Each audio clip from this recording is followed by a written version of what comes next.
tenemos y la experiencia que llevamos en el manejo y prevención de caídas en el instituto. Entonces, como ustedes ven, ahorita que nos presenten la primera diapositiva, esa es una área de oportunidad en donde tenemos barreras, se creó un proceso y pues bueno, ¿quién no recuerda las caídas? Podemos tener caídas memorables. ¿Quién no recuerda la caída de Juan Gabriel? ¿Sí? O podemos tener caídas que nos dolieron, todos nos caímos de niños, ¿no? Y que bueno, al paso del tiempo pues nos da risa también. Pero las caídas también son una cosa seria, ¿sí? ¿Quién no recuerda la caída de un paciente que tuvo una lesión que a lo mejor alargó la estancia hospitalaria, o que complicó su estancia, o que le dejó una limitación? Es por eso que nosotros nos dimos a la tarea de tomar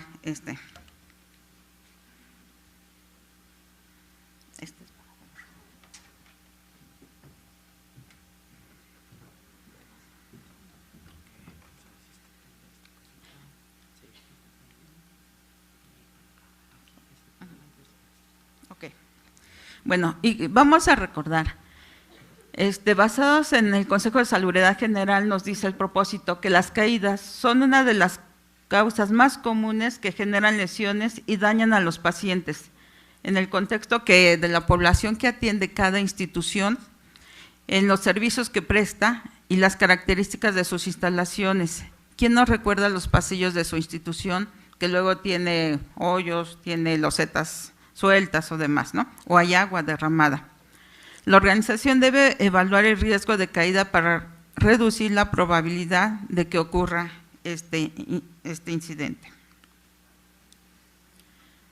Y para nosotros el instituto, esta es una diapositiva que todo el mundo ahora sí que recuerda cuando se presentó, ¿no?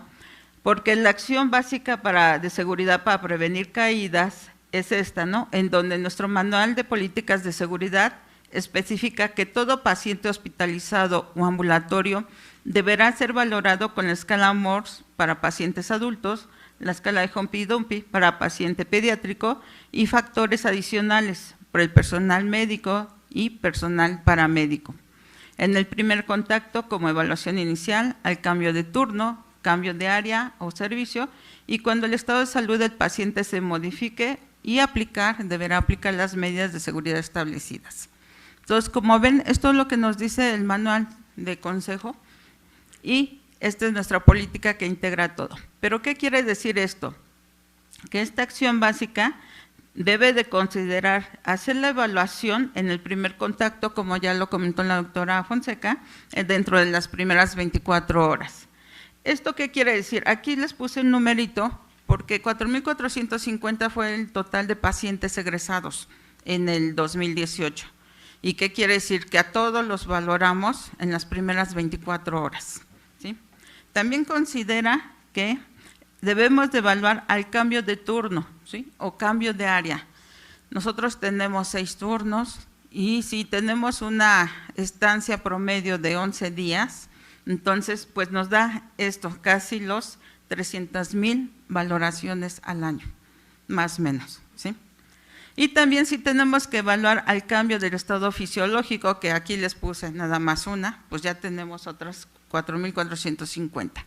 Por eso es que les decía, estamos haciendo valoraciones en promedio más o menos, como les decía, de más de 300,000 valoraciones al año, nada más para riesgos de caída, aparte las demás del dolor, de riesgo de prevención de UPP y demás, ¿no? Entonces, esto se dice fácil y la verdad es que plantearlo como propuesta, pues también, ¿no? Luego no pensamos. Pero ya cuando nosotros vemos para aplicarlo y cómo se va a aplicar y las características y quién y poner horas y demás, porque a lo mejor habrá quien dice, no, pues las hacemos en la primera hora, ¿sí? Pero hay veces que hacer estas evaluaciones pues nos lleva un poquito de más tiempo. Entonces, por eso es de que es importante conocer, me regreso al comentario anterior, que debemos de conocer el contexto de nuestra institución, las características de nuestros pacientes, las necesidades, los momentos en los que se van a aplicar las evaluaciones, ¿sí? Realizando nuestro proceso, que es el que vamos a ver y que se establece para cada institución, no quiere decir que pueda ser universal, ¿sí? Pero cada institución debe de conocer y cuál es su proceso. Podemos llegar a esto, prevenir las caídas en los pacientes. Bueno, además de eso, considerando las condiciones de nuestros pacientes, nosotros establecimos que se deben de valorar factores adicionales, ¿sí? Que esto nos permite como ver factores relacionados a los medicamentos. Para esto nosotros trabajamos con la unidad de farmacia hospitalaria y se hizo un cuadro de interacciones medicamentosas, como es esto. Entonces, de uso de medicamentos más frecuentes que tenemos en el instituto y cómo se potencializan y nos dan el riesgo de caída. Entonces, cada uno de nosotros tenemos el deber de conocer qué medicamentos son los que estamos aplicando y cómo los estamos aplicando para poder medir el riesgo. También, obviamente, pues los medicamentos que ya de por sí pues son de riesgo para caída. Un segundo factor que se estableció son los relacionados a padecimientos respiratorios, que en este caso, pues bueno, es nuestra institución, son los problemas que vemos, y aquí serán considerados como factores relacionados a padecimientos de tipo respiratorio, que serían todos los problemas de oído, que ustedes saben que está el centro de equilibrio, afectado pacientes postquirúrgicos inmediatos, pacientes con apnea obstructiva del sueño y pacientes con problemas neurológicos. Entonces, como ven, debemos de conocer el contexto de la atención que estamos brindando. Y un tercer factor, ¿sí?, que consideramos son los problemas de oxigenación, como condición para riesgo de caída cuando el paciente se encuentra con niveles de saturación de oxígeno inferior a 80 mililitros por decilitro y que aparte tienen alteración o manifiestan o detectamos alteraciones del estado de conciencia, sí, que se encuentran en estas condiciones. Otro parámetro es el nivel de CO2 mayor a 50 mililitros por decilitro con alteración del estado de conciencia. ¿Y qué nos puede producir esto? Como ven, todo esto son condiciones de riesgo de caída. Para esto se estableció nuestro proceso, en donde nosotros decimos que debemos de identificar, obviamente correctamente al paciente, valorar datos del paciente para establecer nivel de respuesta, aplicar la escala de valoración, en este caso es MORE, puede ser Morse, puede ser Humpty Dumpty, realizar la sumatoria para establecer los resultados de la escala, valorar los factores adicionales de riesgo, que son los que describimos, y establecer un nivel. Para esto nosotros utilizamos un semáforo con etiquetas y dependiendo del riesgo que exista se van a aplicar las medidas, se va a notificar al equipo multidisciplinario de salud porque todos somos responsables y vamos a aplicar las medidas, los registros correspondientes, ¿no? Este es nuestro proceso, sencillo, ¿no? Obviamente las medidas también se establecieron y son medidas de prevención que en este caso son 3 niveles para que si tenemos el paciente sin riesgo, se van a aplicar de todo modo los cuidados básicos. ¿Por qué? Porque el paciente o la persona está en un entorno diferente al que conoce. Entonces, como ven, todo cae en informar, solicitar, colocar, mantener, vigilar, recordar, ¿sí? Entonces, son medidas que ya están establecidas para la institución y que todos somos responsables de conocerlas y aplicarlas. El segundo nivel de seguridad establecido son para los pacientes catalogados con bajo riesgo y que son medidas estándar. Estas medidas se van sumando, no quiere decir que nos aplico una y después otras no. Según se va incrementando el riesgo, tenemos que ir incrementando nuestras medidas y que también va en razón de vigilar frecuentemente al paciente, orientarlo, mantener los barandales elevados, y esto lo puse un poquito en mayúsculas para resaltar, voy a retomarlo en un comentario más adelante. Asistir, orientar, valorar, uso de zapato adecuado y vigilar con mayor énfasis a aquellos pacientes que poseen un diagnóstico secundario. El tercer rubro de seguridad es aplicado a los pacientes con alto riesgo, en donde también vamos a solicitar la presencia de un familiar las 24 horas, que esto no siempre es aplicable. Vamos a tener una vigilancia estrecha a pacientes pediátricos, adultos o a los que están etiquetados con este riesgo, la asistencia para traslado, Aquí, obviamente, pues ni el médico ni la enfermera somos suficientes para acompañar a todos los pacientes en todos los traslados, por eso es de que es importante involucrar a las otras áreas como son camilleros, a los profesionales que están en imagenología, en rehabilitación respiratoria, fisiología, todos ellos participan. Y fíjense que es muy interesante que cada uno de ellos, inclusive ellos proponen sus programas de seguridad dentro de sus áreas. Entonces, comunicarse, obviamente, al siguiente turno, colocar la señalización, valorar efectos de tratamiento farmacológico, vigilancia activa y valorar la necesidad de sujeción gentil para su protección. Obviamente este programa pues lleva todo un proceso de monitoreo, que esto pues bueno, tenemos personal que es muy dedicado y que bueno, lleva a cabo esta medición de manera mensual, en donde si ustedes lo ven es muy sencillo, se evaluó, pasa a revisar a los pacientes y nada más dice sí o no, si se hizo o no. No estamos que está medio hecho o no está actualizado, o sea, se hizo bien o no se hizo, ¿sí? Y pues bueno, estos son uno de nuestros resultados de este monitoreo, en donde pues bueno, esto es lo que ve nuestro proceso y como ustedes podrán ver, pues ya identificamos luego nuestras áreas de oportunidad. Entonces, estos mapas, pues bueno, son muy interesantes. También aquí tenemos la medición de nuestros resultados. Se había detectado esta área donde habíamos iniciado con un cumplimiento del 33% y que bueno, se ha ido trabajando, podemos ver que pues estamos manejando ahorita ya un 80% de resultado. Entonces, quiere decir que ahorita lo que estamos haciendo énfasis es al cambio del turno. O sea, ya no nada más al paciente que llega y en las primeras 24 horas, sino que estas evaluaciones se hagan al cambio del turno como deben de ser y que correspondan, en ese momento veamos que sean actualizadas, que no se coloque una tarjeta y ahí se deje durante toda la estancia del paciente, sino que se esté valorando al cambio de turno. Entonces, por eso es de que tenemos este cumplimiento del 80%.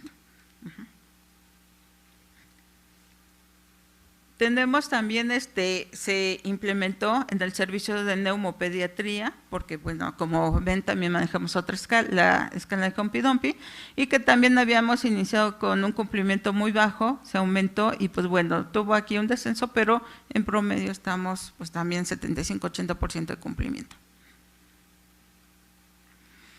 Análisis de resultados. No quiere decir que desafortunadamente no podemos tener caída cero.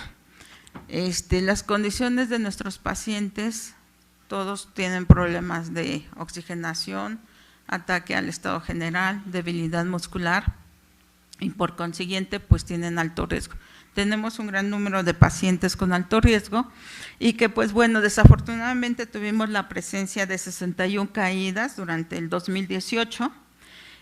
Vamos a ver que estas son sus fluctuaciones durante todo el año. Se observa con un mayor incremento en turno matutino, turnos diurnos y que estas van a ver que se relacionan con la movilidad del paciente. Aquí por ahí tenemos una observación en nocturno A. Es mentira que digan todas las noches, en las noches es cuando menos se cuidan los pacientes y es cuando más se caen. No, se están cayendo ahorita en el día. Para el caso del INER, ¿sí? Aquí también tenemos las caídas por servicios y como ven, pues aquí ya hubo una relación con los otros resultados de cumplimiento que vimos en el mapa y que pues bueno, también esto nos lleva a que pues ya sabemos qué vamos a trabajar para este año, ¿no? Se caen mal los hombres, quién sabe por qué, a lo mejor por esa cultura de estar, no sé, más inquietos, ¿no? Dice el doctor. El rango de edad, fíjense que generalmente se espera, bueno, en los extremos de la vida, pero aquí se ha visto que tenemos un importante presencia de caídas entre los 41 y 50 años de edad. Entonces, a lo mejor, como dicen, por esa jovialidad que luego tenemos, ¿no? De estas 61 caídas, 55 estaban catalogadas ya como alto riesgo. Entonces, quiere decir que esto nos lleva mucho, y revisando los casos, algunas de las caídas hubo inclusive en presencia del familiar, inclusive en presencia de una enfermera, un médico, y que nada más se voltearon. Dice, pero me acababa de voltear, el paciente está bien, y sí, se incorporó, ¿sí? Y se cayó. Entonces, no podemos estar detrás de ellos vigilándolos a todos durante todo el tiempo, y de ahí la importancia de otra estrategia de mantener una educación, ¿sí?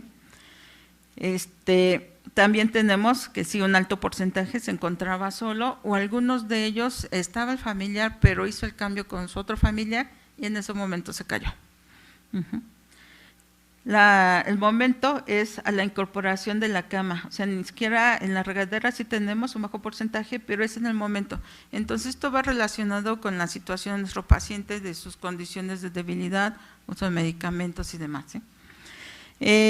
Tenemos de las lesiones ocasionadas, afortunadamente tenemos la mitad que no tuvo ninguna lesión, y los otros casos es de que tuvo unas zonas de lesión pues en estas partes del cuerpo que no implicaron pues mayor complicación ni mayor días de estancia, ni nada, afortunadamente. Entonces, ¿cuáles son las recomendaciones? Obviamente tenemos que hacer mayor énfasis en la educación al paciente y familiar, ¿sí? Ya vimos que ellos deben de estar conscientes de la limitación para su movilidad, de que al momento de incorporarse a la cama deben de tener ese tiempo, ¿sí? De que ellos su cuerpo se equilibre y puedan moverse con seguridad. La capacitación del equipo multidisciplinario de salud, pues ya ven, tenemos que alcanzar para pues crear esta conciencia, ¿no? De que tenemos que seguir vigilando y monitoreando. El monitoreo, análisis y mejoras de nuestros resultados, pues sin duda nos lleva a tener pues un mejor éxito, ¿sí? Y pues bueno, esto obviamente pues va a ser, eso es lo que se está haciendo en el INER, los resultados, lo que hemos alcanzado, y pues bueno, tampoco podemos hacer procesos más complicados, sino que tenemos que analizar bien cuál es la necesidad y pues bueno, ahora sí que apuntar hacia ella, ¿sí? Pues muchas gracias, esa sería la participación.